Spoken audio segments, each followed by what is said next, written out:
each one.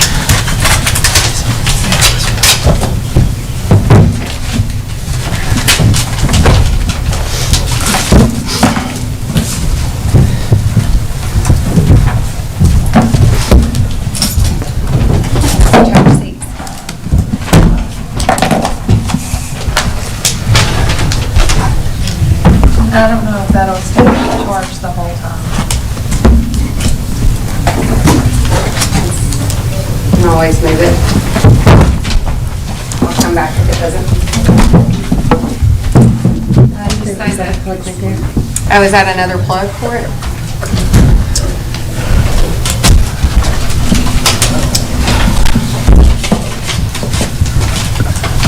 I don't think we have one over here. A little crowded over But there. if yours will stay charged, yeah. you can unplug yours and plug hers in. Yep. That would work. Oh, The this one reason just I doesn't. said it, when I came up today to set up at 2, yours was totally dead. Huh, So, I figured.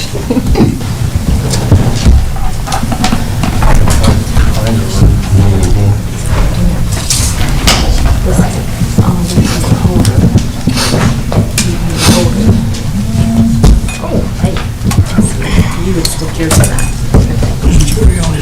It goes dead. On his way.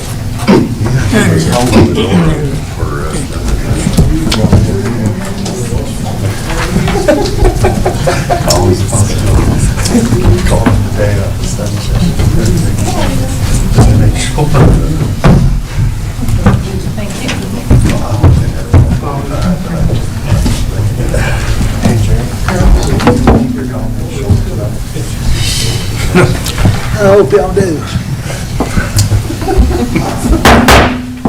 Good Lord. Good evening and welcome to our regular Board of Mayor and Alderman meeting tonight, March 25th. This time we have no public hearing, so we'll move right into call the meeting to order. Invocation by Tom Murdoch. Ms. Murdoch, would you lead us in the invocation and in the pledge? Please stand.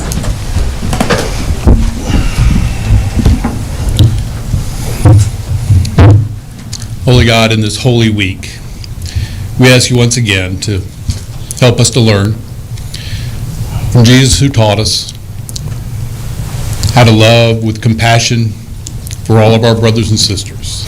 May the decisions we make, the work we do each day, may they be of something that builds the city together, that shares out of its abundance, that's filled with love for all of our brothers and sisters. This day we come, grateful for this town, for this community, grateful for the leadership we have, and we ask your blessing upon it. In your holy name we pray. Amen. I pledge allegiance to the flag of the United States of America, and to the republic for which it stands, one nation, under God, indivisible, with liberty and justice for all. Thank you, Reverend Murdoch.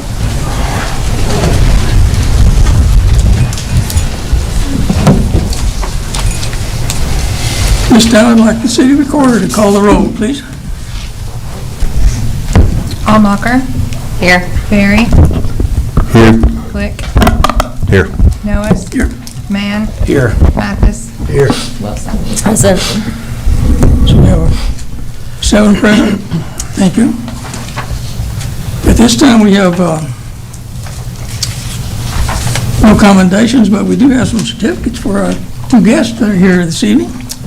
We have Miss Irene Anderson and Miss Harley James. Our honorary alderman, we're delighted to have you with us. And if you would, join me at the flag, and I'd like to get a picture, get your certificates.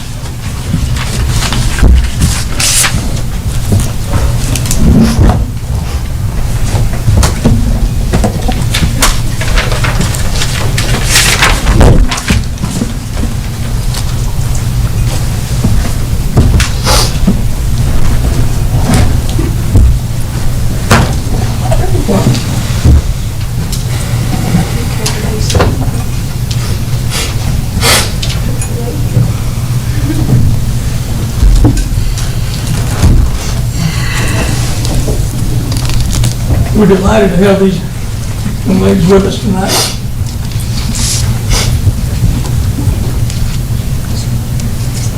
We'll give you an opportunity to address the board a little later on in the meeting.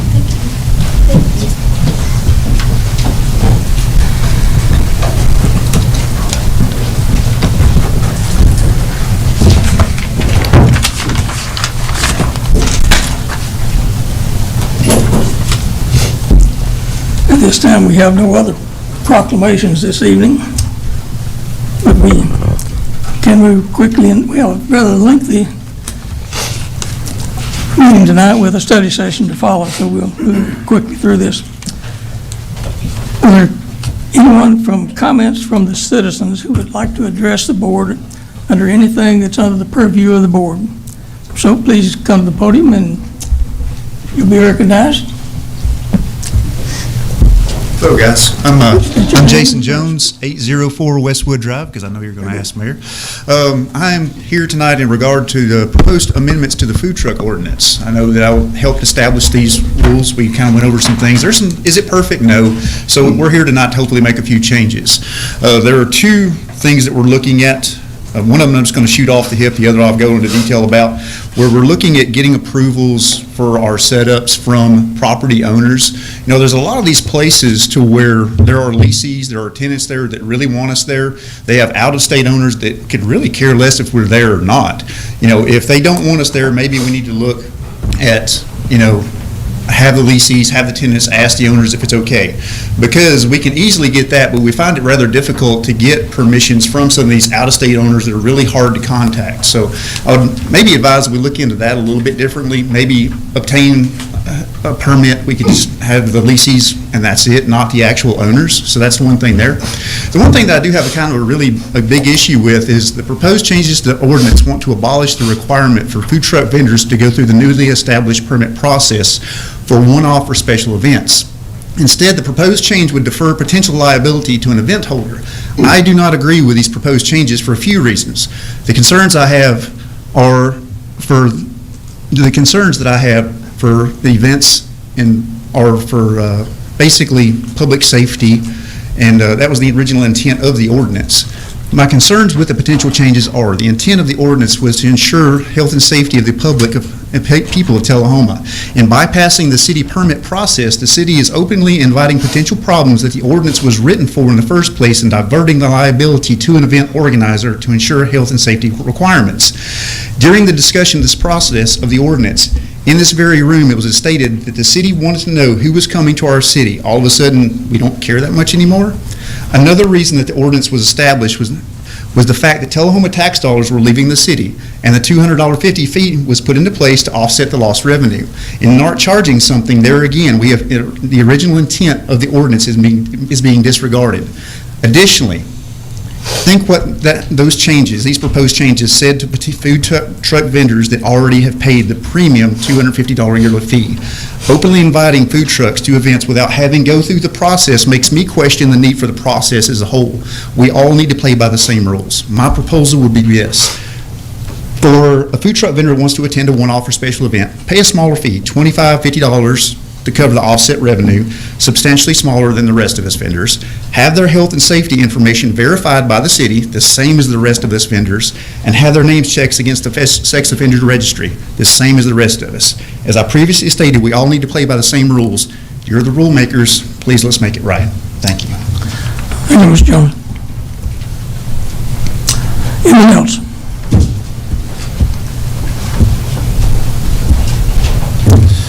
Good evening, everybody. I'm actually here on behalf of some property owners here tonight, specifically in relation to something that was brought up at the last meeting, the rezoning of the two parcels on Shelbyville Highway. I believe the owners are the Vassars, and the new owner of one of the pieces of property is New Doors Development, LLC. Just mostly here tonight to request that the board have a motion to reconsider both of those parcels. We feel that the discussion, or lack thereof, really, that was held last week, and the stated justification for denial of both of these parcels being rezoned was illusory. I think that's further evidenced by the fact that As things progressed at the last hearing, one parcel was denied, then the immediately adjacent parcel was approved for rezoning about 5 minutes thereafter. The stated reason that was given was based on a concern for, the impact on utilities and traffic concerns, but all of those things, it is my understanding, have been addressed and were contemplated at the time that the comprehensive master plan was adopted. So the applicants met all of the requirements for the rezoning application. If a final plat was submitted, or if a plat was necessary to be submitted at that time, we would think that that needs to be something that's required of every application if that's going to be done. Further, at the Planning Commission level, all of the requirements outlined in the Section 1006E of the zoning ordinance, those were all addressed, and the Planning Commission felt that there was really no concern with respect to each of those items that's outlined in Section 1006E. Again, the Planning Commission approved the request and sent it up with a favorable recommendation. Further, the rezoning that's being requested here is within the purview of that master plan from agricultural to R1. We're not making a huge jump here. It's just going from the lowest level to one level up. And again, there was no real opposition that I observed at the prior hearing or at the Planning Commission level. So we would request that a motion to reconsider be held tonight, and that it be approved. Thank you. Yes. Greg Gressel, 316 Oak Park Drive. Wanted to just speak, Mayor, towards the food truck ordinance scenario. And although I do understand the desire of the city to try to regulate what's happening, know who is coming and being a part, I do feel like there are cases where provisions could and maybe should be made. Working with an arts and cultural humanities organization, we host festivals and special events where and some examples would be like Piping on the Green, Scottish, Oktoberfest, German, Christkindlmarkt, German. In those scenarios, a lot of times we're looking for food truck vendors that are very specialty type vendors that might not be offered in our area, but might be offered in Huntsville or Chattanooga or Nashville, and it would be a one-time kind of scenario where they would come in. They're already paying to come and be a part of our festival or our special event, and we're just trying to add authenticity to those events by seeking foods that are authentic to that culture and what we're trying to accomplish there. So I believe that you have some things in front of you tonight to look at and discuss with that, and we'd appreciate any attention that you would give to that kind of thing as we're looking to just try to move forward with this in the best interest of the entire city. So thank you. Thank you. Anyone else? Yes.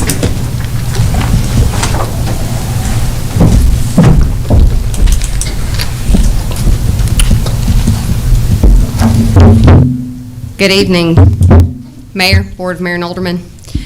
In order to avoid a conflict of interest, I felt it necessary to put myself down here in front of the throes of this board, because ultimately, as I sit there as one of you, I can't really speak to you as a citizen. I often have felt as a sitting member of this body that I have been disenfranchised as a citizen. In fact, as if my voice had meant less and less and less over the time spent on this board. In fact, it's even become to mean even more sitting up there with you as we talk about rules and we talk about policy and we talk about trying to bring the community back together, yet I see some of you continue week after week, do nothing but destroy, politicize, and scheme and connive. That has to stop. Whether I'm on this board or not on this board, it has to end. There are even some parts of this city government right now who I am extremely disappointed in some of this. There are people being used for reasons and powers, and I will not go into the details of which, but it absolutely is happening. That corruption if we don't kill it now, there are some of you up there who are becoming everything that you swore to me when you ran for office that you would never be. And I sat next to you and supported you. I'm here to talk to you about an issue that you may have already discussed in a session tonight, but I'm here as a citizen to tell you that I was told something with an application of your policy, your laws, for my property as a citizen, not as a board member, and I have relied detrimentally upon that. I received a letter from our city administrator to the effect of it, and now, since we're so anti-lawsuit, the next word I get from the city administrator is that he has already, without board approval, filed suit against me over that property. Was it not enough that you tried to destroy me last year? Was it not enough that I have $79,000 lawyer's bill after I've already paid almost $20,000 for a $4,000 a year seat? I guess it wasn't enough. I want to read before you, the citizens of Tullahoma and the Board of Mayor and Aldermen, the letter that I received, so that we make sure and get that on the record.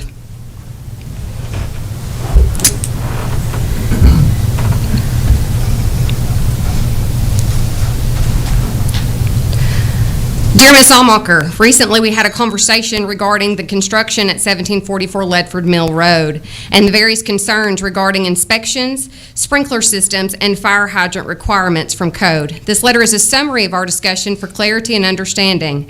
From our discussion, you have stated that your belief that your property, zoned agricultural, is not subject to the fire codes related to the items above. Likewise, as an agricultural property, any structure built on the parcel is not subject to local inspections by the City of Tullahoma. Therefore, you have made the decision to proceed with construction without the required inspections. In meeting with our staff from both fire and codes enforcement, it has been concluded that a final certificate of occupancy cannot be provided by the city due to the missing inspections and lack of the required fire hydrant addition. My understanding from you is that you will not require a certificate of occupancy for the structure being built due to agricultural zoning exemptions.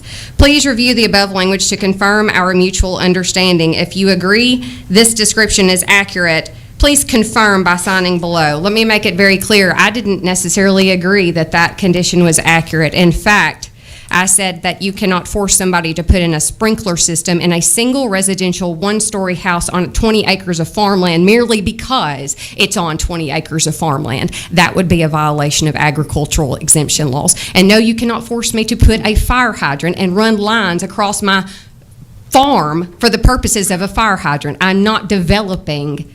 I live on a farm and there are agricultural exemptions. However, if this was the take of the city, what was I to say? Continue my construction and go forth, right? Oh, but no. In fact, that letter was sent in November of 2023. It wasn't until last week, when I thought all is well in the world, that I get a phone call that I am being sued by the very city that I represent. I guess for the second time, since you so blatantly took part, many of you, in trying to remove me from my very seat and refused to offer me any guidance or support. It is election season, folks. It is time to pick up papers and run for office. And I want to tell you that it has not been easy standing in my seat or standing here before you today or sitting in that seat. And it won't be for the next generation, but please run for the right reasons. And I encourage all of you to be better than what you're being.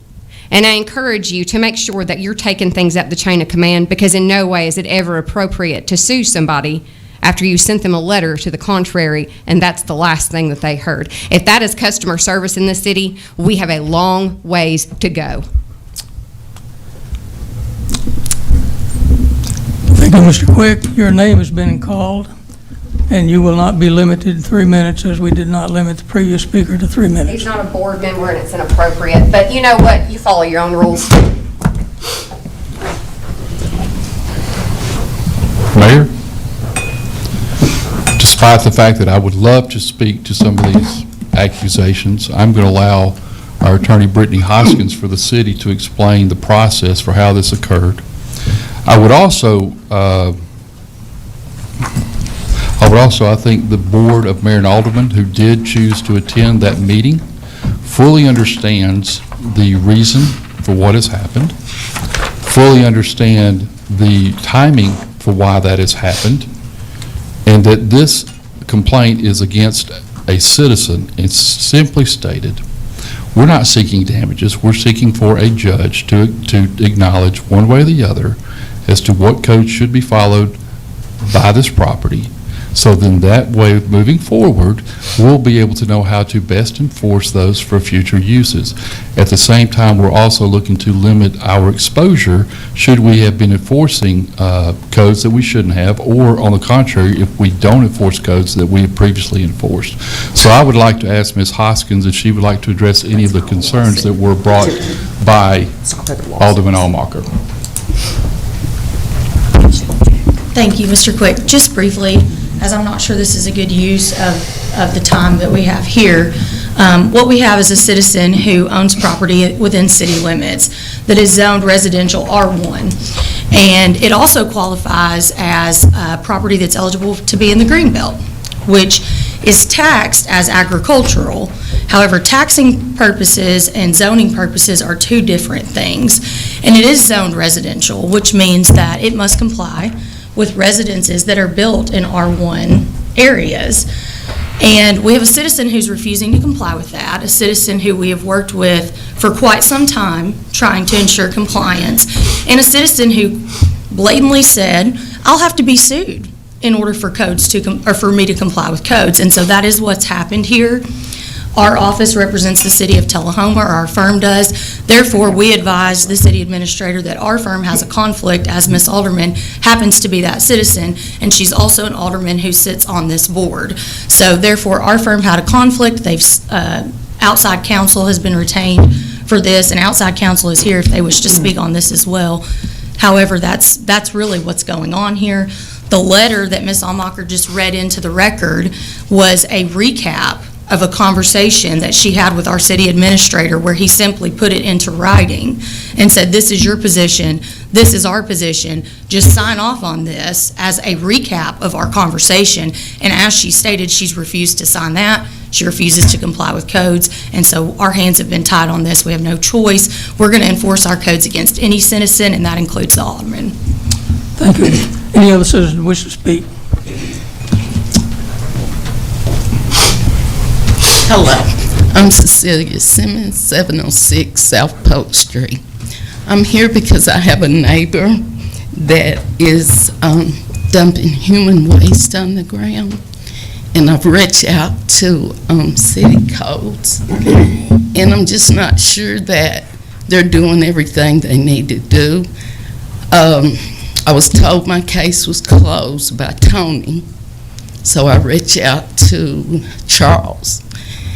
And he sent them back out to view the violations, but he never came back to me and told me that my issue was being addressed, that there were other violations there.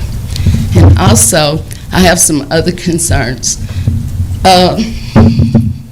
This person is on Section 8, and she has a felon and a sex offender there.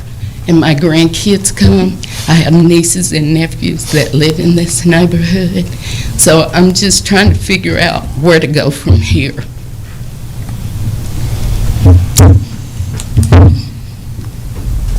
We'll have to address that with our codes department, ma'am.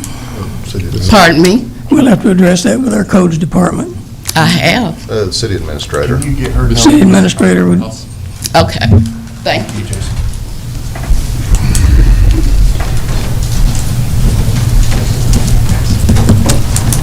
Anyone else?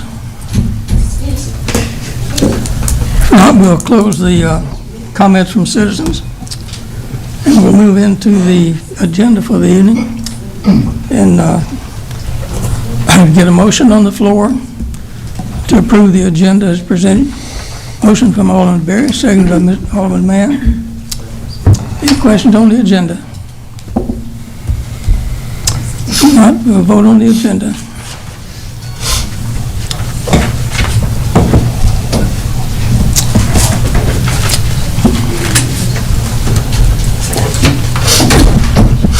Agenda passes 7-0. With that, we'll turn to our reports from our alderman. We'll start with Alderman Berry.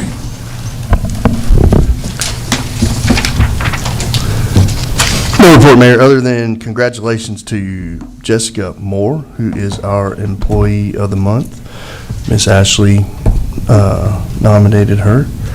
Thank you to her and all the city staff for what you do. Alderman Quick. I have no report, Mayor. Almacher.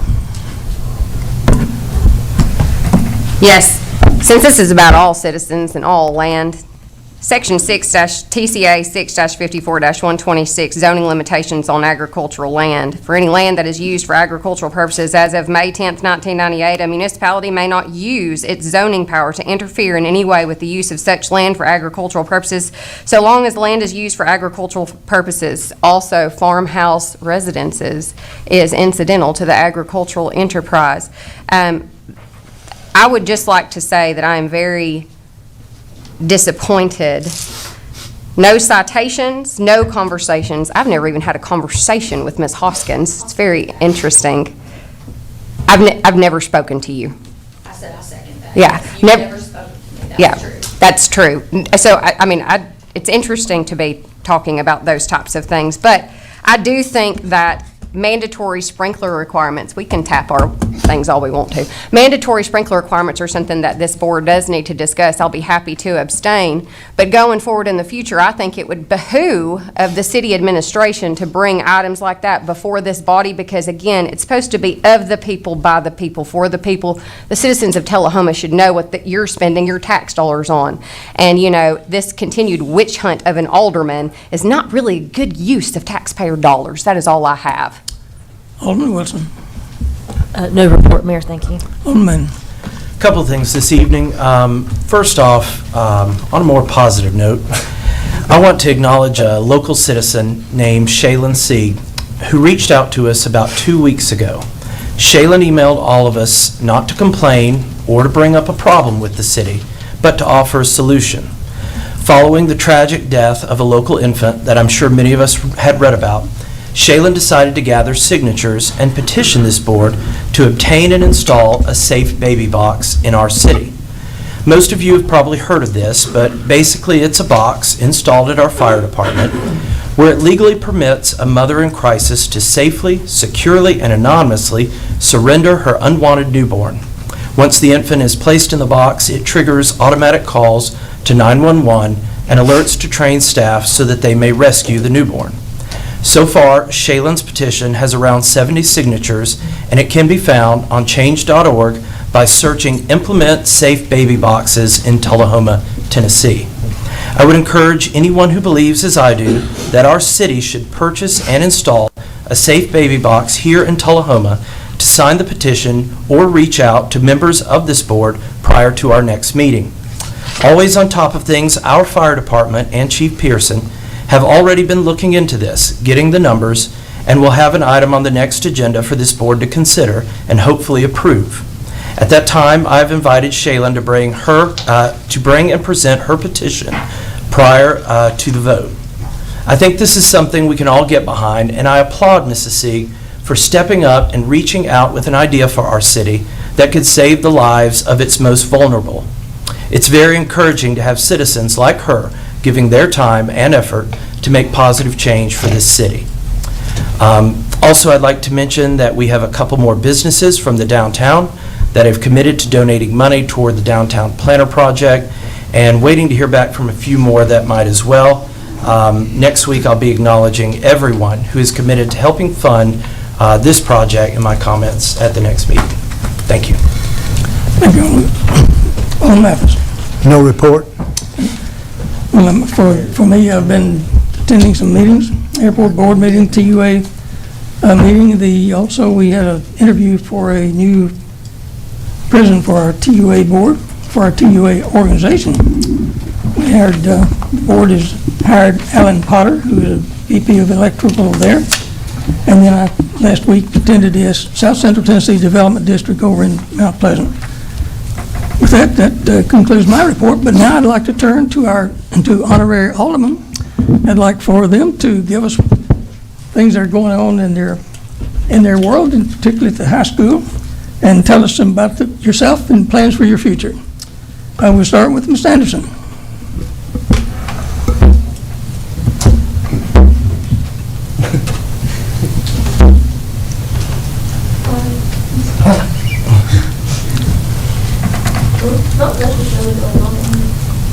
Well, just tell us, are you a senior or a junior? I'm a sophomore. A sophomore. Well, congratulations on being here. And do you have an office in the Mayor's Youth Council? You're just one of the worker bees? I bet you do a good job. With that, we'll turn to our Alderman, Ms. Holly James. I'm a sophomore too. Not much is going on. We're both in the Tullahoma Color Guard. And what year are you in? I'm a sophomore. Sophomore also. Well, I hope you get some good experience about what goes on in local government by being here tonight, and we certainly appreciate you being here. We're honored to have honorary aldermen, so thank you for being here. Thank you. With that, we'll turn to a report from our city administrator. Tomorrow you all will receive in letter form a report relative to all the pending matters in court. Thank you. And we'll turn to our city administrator. First of all, Mayor, these two young ladies that are serving as honorary aldermen are not that shy and quiet. I have seen them in the hallways before, and they were just caught off guard. But I will tell you that they are two outstanding young ladies who serve as leaders, not only for their sophomore class, but they're viewed throughout the high school as leaders. And I just want to say I'm very proud to have you both here, and look forward to working with you more before the school year is over. Personnel regs have been updated. We are doing some final changes on that. We look forward to getting that put together for your review and adoption. Hopefully that'll be within the next 2 to 4 weeks. I'll keep you updated on that. We are looking at doing our preparation for budget sessions. Sue and I will be meeting with department heads starting next week to prepare for that, and they will be presenting according to the schedule that has been provided to you. Each department will have a 5-minute time frame in order to present it to you. We're also looking to try to make it a consistent presentation, so it'll all be the same template, if you will. That way you don't have to go searching and finding for things, so we're putting that together now. The William Northern project, the straightening out of that side of the street, that is hopefully going to go to bid in 2 to 3 weeks. We received drawings back from the engineering firm. Everything is looking good. We had 3 new hires in Tullahoma Police Department within the last 2 weeks. I would like to congratulate Corporal Candace McGee, who was promoted from patrol to corporal. Michael Wilder, who is going from our investigations unit as now a patrol sergeant. And then we're bringing in Chris Vest, who is coming from Bedford County and is coming highly recommended. So we look forward to having those 3 serve in leadership roles going forward.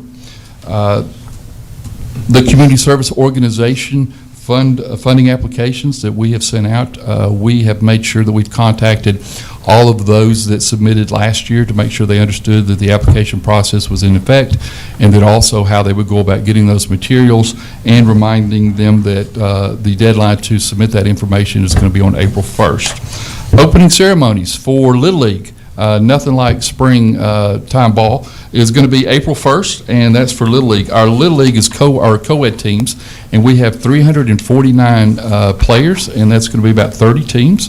And then on April 8th, we will have girls softball starting, and that's for ages K through 6, and we have 150 girls and 14 teams.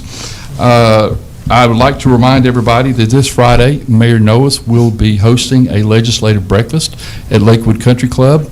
Rush Bricken, Janice Bowling, and Iris Rudder are going to be there, and look forward to getting an update from them on things that are going on in the legislature. Thank you. Excuse me. I'm not usually this shy and quiet either, but I would like if you'd give us an update on the Johnson Lane restroom project. Yes, sir. JP, I'm going to let you come forward with that. JP wanted to give us some information. I said, you know what, we may not have time for that tonight, knowing how stark our agenda was, but JP, if you would provide that information, please. So CNH Contractors has contracted with OLG to do the MEPs and they should have them back the first week of April. So hopefully, things will start moving after that. Thank you. Explain those acronyms. The mechanical, electrical, and plumbing for the restrooms and the concession stand component, also the HVAC. On that, we approved a quote. Is there a contract that's coming back to us? We have the contract, it's signed, it's fully executed with Miss Ashley. That wasn't coming back to us? Let me look into that. I'll let you know. Okay. Okay, with the, thank you, Mr. Quick. With that, we'll move into the consent agenda. Consent is something that just routine and would pass without, should be without conversation. We have a motion from Alderman Mathis, seconded by Mann. Questions on the consent agenda, just the minutes of the regular meeting and public hearings from March 11th. Motion and second, ready to vote.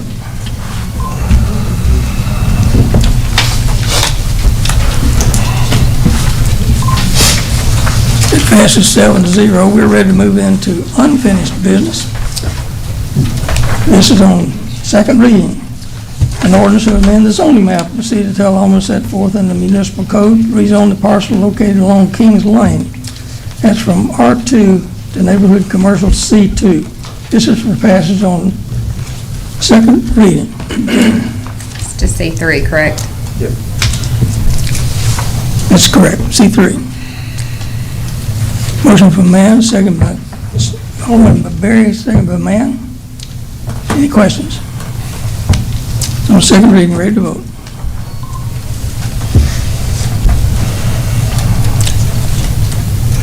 Passes 7-0. Ordinance number 1623, an ordinance to amend the zoning map of the city of Tullahoma set forth in the municipal code, rezone parcel located on 2230 North Jackson Street. That's from commercial C2 to neighborhood commercial C3 as well. We're passing on second, third reading. A motion? Motion from Glick, seconded by Mann. Any questions? Ready to vote.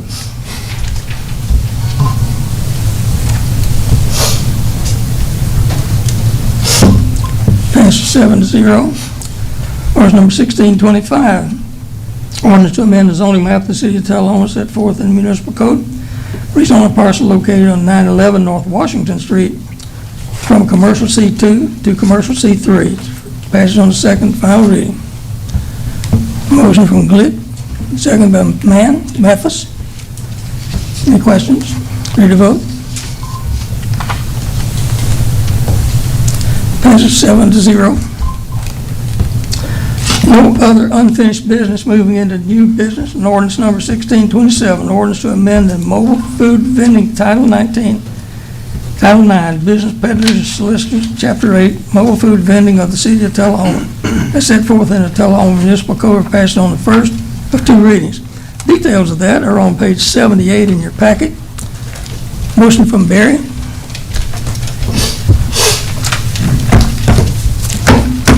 And waiting a second. Second by Mann. And now I'll turn to the city administrator for discussion. No discussion? No. Ready to vote. Need the question. You had that in your packet to review.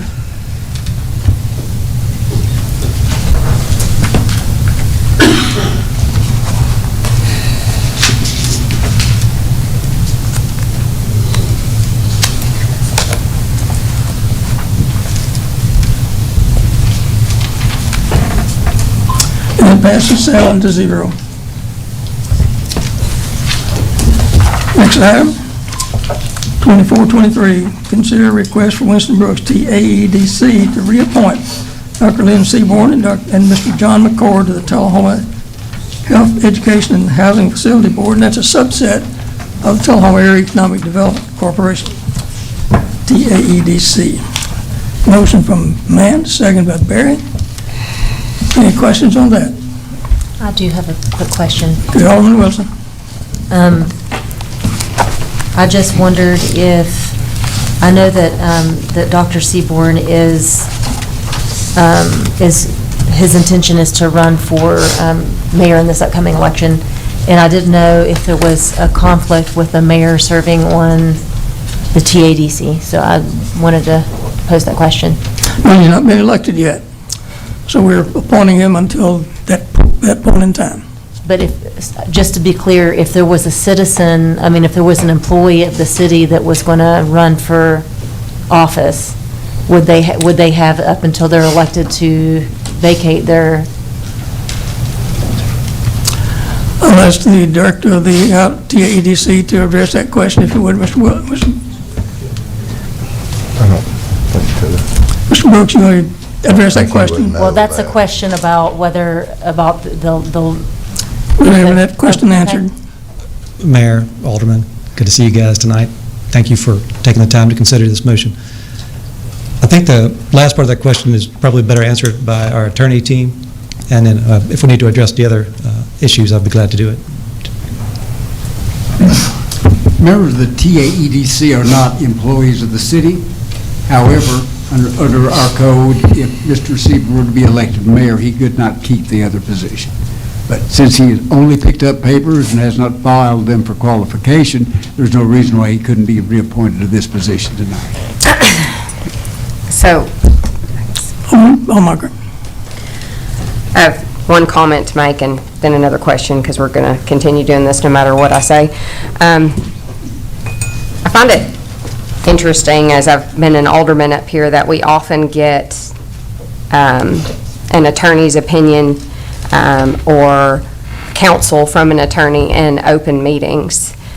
Typically, if we had a question on something that was of legality that might even be of a confidential nature, we should typically probably ask for that behind closed doors, but it's probably not going to change. I'm just saying something y'all might want to consider for the future. So since we're doing this in open meetings, I think the question that I was really interested in is, in much the same token like this, if it doesn't matter until he is elected, is that the same for employees of the city who choose to run for office, or what does the code say? I believe it would be, yes. So if you're an employee of the city, then you would be able to remain employed by the city up until the point that you... Unless you won your office, and then there would be a That's my opinion, yes, it is. Yeah. That's why we were even able to appoint somebody to a board as a citizen while they were still on the board. We did that with Mr. Blanks when on the TUA board. So yeah, the conflict doesn't arise until the conflict is present, in other words. I would agree with that sentiment, Mr. Worsham. Thank you for the clarification. Any further comments? No, we're ready to vote.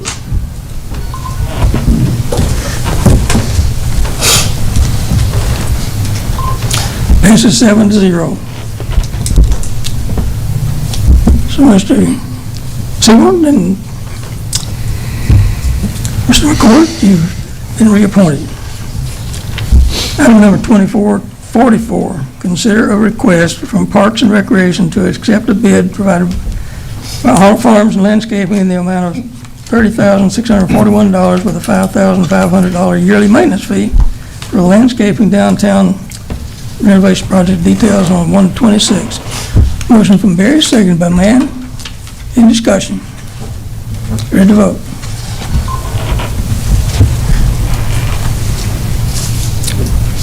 It passes 7-0. Item number 2245, consider a request for the city administrator to approve cancellation of the regular Board of Alderman meetings on Monday, July the 27th, and May the 27th and July the 22nd. Of course, May 27th is Memorial Day, and the July 22nd is a conflict with the TML meeting in Nashville, which hopefully everyone can attend. Motion from Barry, second by Zalmacher. Ready to vote.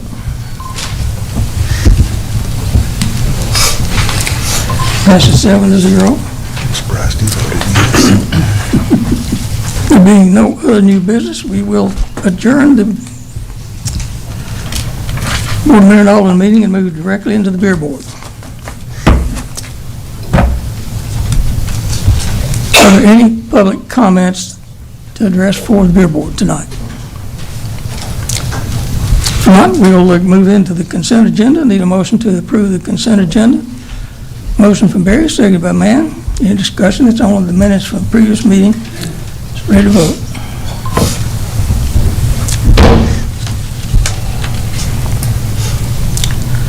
Passes 7-0. Next item on the agenda is Bear Board number 12, request to approve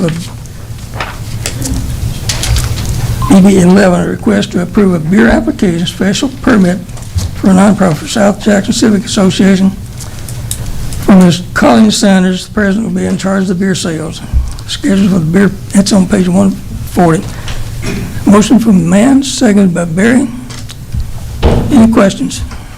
I do have a question about that. Sure. It seems like regularly we're having beer applications for events at South Jackson Civic Center.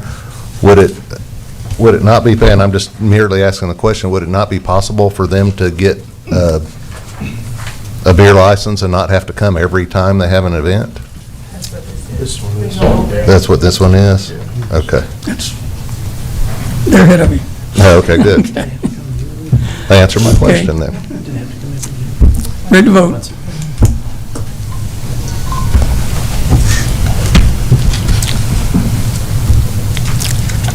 That passes 7-0.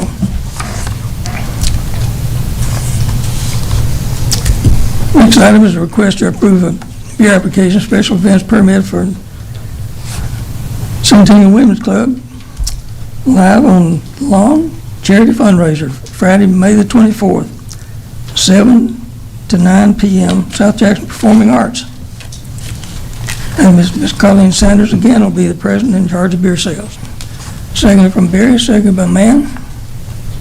Any question on that one? Details on page 148. Not ready to vote.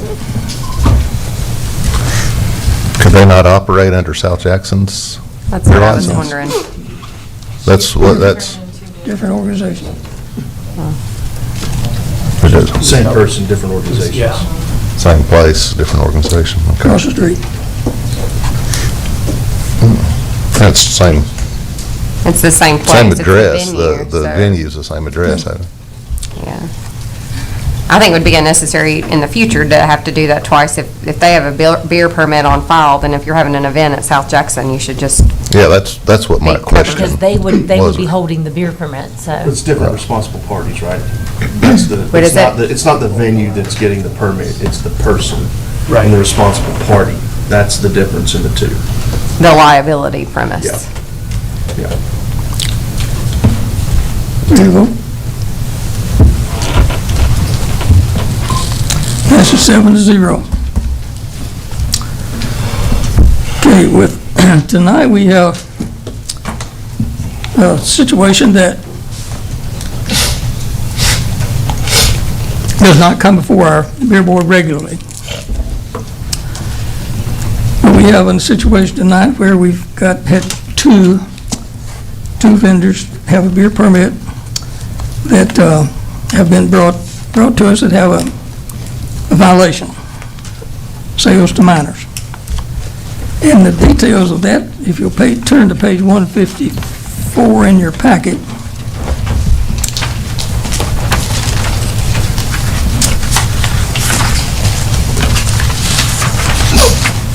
See the details of that, where the vendor was observed selling beer to an 18-year-old minor. And with that, I know we have the attorneys here with us tonight. In the past, our city attorney has essentially addressed this issue with the responsible party. And I'll turn this over to our city attorney to handle the proceedings.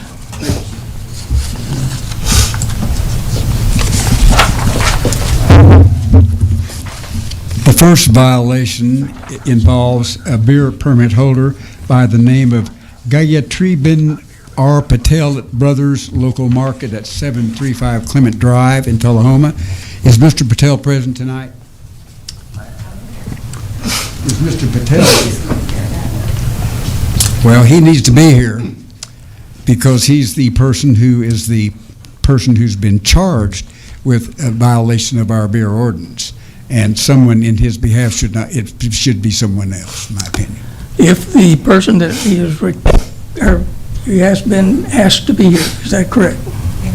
He's been advised that it's imperative that he be here. That's correct? That's correct. If we will not act on this until he is here so we can address this issue with the person. Can we stop beer sales until this is? Yeah, I have a This is question. a serious. I'd like to know who he did send, though, out of curiosity, and what they were planning to say. Just, I mean, I know he needs to be here, but I'm still curious. And the manager of the market. Of which market? The Brothers Love Market. Okay. I'm the manager over there. He lives, actually, the owner lives in Columbia, Tennessee. Now, if you would, if you please, if you Who have. holds the license? Would you come forward? He does. Well, then he has to. Mr. Richmond. He lives in Columbia, Tennessee. Is there a specific reason why he could not be here this evening that he sent you in his place? Or you don't know, you're just told to be here? I'm just told to be here. Right, I understand. I know. So we're going to postpone Did this he hearing. receive service? Did you have documentation that he received service? It was hand-delivered. Oh, handle, okay. I'd like to make a motion that I don't know how to state this, I'd like to make a motion that any beer sales are stopped until we have had this hearing. I think a 2-week suspension of beer sales is probably appropriate anyways, given that they were selling to underage, so, and that's at a minimum. Was that worded appropriately? I think it sounds good. A moratorium on beer sales for the location. Suspension of beer sales Suspension. until the hearing. You got a second? Until we're going to vote on this motion, but the motion is that we will ensure that beer sales will be stopped as of this vote until he appears before this board and answers why he would allow an employee to sell to 3-year underage. That's not even close. Right, we don't allow them to do it, but, I mean, we train them the best we can, and if we're not there, then... Well, I'm afraid that's just not good enough. Still responsible. Mayor, I have a question. Yes, you recognize. So will we need to serve papers again for a new No, it's hearing public date? notice. It's public, he's publicly noticed by this hearing, in my opinion, but, Well, the motion has been made yeah. that we direct the beer sales to stop until he appears before this board and answers And she's here, and she can as a explain. non-responsible beer salesperson, and that he is subject to a fine. We will impose that fine if the board votes to do so, but at this point, beer sales will stop pending this vote. We're ready to vote on Alderman Berry's motion, seconded by Mann.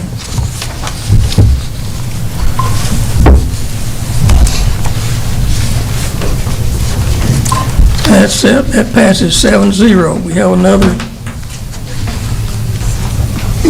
Yes, we do. Another issue? Yes, we have a similar charge against another owner at And that another goes to location. Page 163. The permit holder at that location is Mr. Girish Patel at the West Lincoln Market, 610 West Lincoln Street. Is Mr. Girish Patel present? I'm Sonal Patel. I'm the owner of the store. Are you Girish Patel? No, I'm not the Girish Patel, but I'm part of the store, yes. He's not here, sir. He's not here as well? Well, But I'm the owner. I'm the owner for that store. Who's the beer permit? I make Is the same motion. Is the beer Second license in your the name? Who is Girish No, Patel? that was the Girish Patel name. Yeah, Yeah, it has to be the person who Is he the the owner of license the is beer in their permit? name. Yeah, then he has to be here, even though you're the owner. You can be here too, Yeah. but he needs to be here. He's the one that was served, and he's the one that's responsible to you for that. Question to our city clerk, was he properly notified? Yes, he was properly notified. He's not here. I guess we'll entertain a motion to, Same motion. Same motion is to deny beer sales until he appears before this board and tells us why he also sold to an underage person 3 years under. Again, not close. Have a motion and a second. Yeah, don't hit it too soon. We're ready to vote. It's not, we need to. We're not. Thank you, Mr. City Attorney. I think you've done your duty for this tonight, but we'll do this again next board meeting. Alderman Berry, second by Mann. Any further questions? We're ready to vote.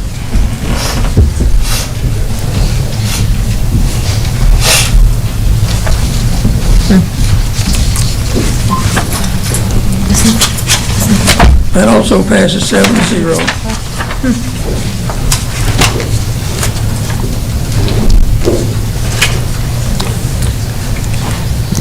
There's no further business before the beer board. We just need to state that beer and alcohol sales are a serious thing, and it's a privilege to have in this city that you're allowed to do it. And if you're in violation and called to this body that grants that permit, you need to make sure you're here. So. Very well said. I do have a question. Do we have a record of whether or not either one of these permit holders are responsible vendors? If they, I called the state. The penalty is different It is if they different. are or if they're not? I called the state today, and they couldn't tell me. They could not tell you that? The person that does that was on vacation. Well, would you try to do that between now Let and me- the next let me hearing? say Because does that have a to difference. answer- And my recommendation to the beer board will be different depending upon whether or not they have taken that course and qualified, and the penalty is more severe if they have not done that.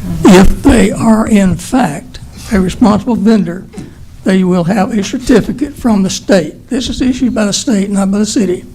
If they are a responsible vendor, they should bring that with them when they come before this board. They will be asked for it. If they don't have it, they will be assumed to be a non-responsible vendor. I think But we in the need, meantime, we should check. we need responsible vendor certificates from all of our licensed beer. I mean, I almost think that should be a requirement at some point after you receive your beer license, or your beer permit. After so many months, 6 months to a year, you should have to get it, if you haven't already. A lot of people get it before they even open the doors, but I think we should consider City revising. administrators recognized. I would just like to add on to what Alderman Glick commented on. I was able to sort of view and participate a little bit in this sting operation with Investigator Maloney, a officer or two officers from the ABC, and I will tell you the vast majority of our retail establishments did follow the guidelines to the T. So I do want to praise those that are doing it right, and we had far many more who did it right than a couple that just didn't do it right that night. But just want to say that I want to thank Investigator Maloney and others who tried to put this together so we can make sure that we're following laws, but also making sure we're keeping our teenagers safe as well. And just as in interest of transparency also, we did have one other vendor who was selling alcoholic beverages to the same underage minor. That goes before the State Alcoholic Beverage Committee, not to this board. So that, their board's adjourned. We'll take a 5-minute recess before we go into